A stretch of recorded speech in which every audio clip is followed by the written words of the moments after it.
Hey, everyone.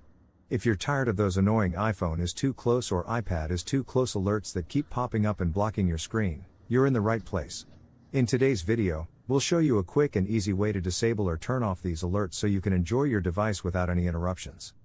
It's the new screen distance feature that Apple introduced with iOS 17. This feature is designed to notify you when your phone or tablet is too close to your eyes, encouraging you to keep it at a safer distance.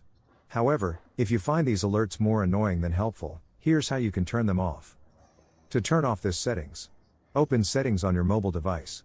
Once you're in, scroll down until you find Screen Time option. Click on it. Once you are in, scroll down a little bit, and you will see Screen Distance option. Click on it. Here, you'll find the option to disable or turn off the screen distance feature. Simply toggle the switch. And voila! No more iPhone is too close alerts blocking your screen. And there you have it.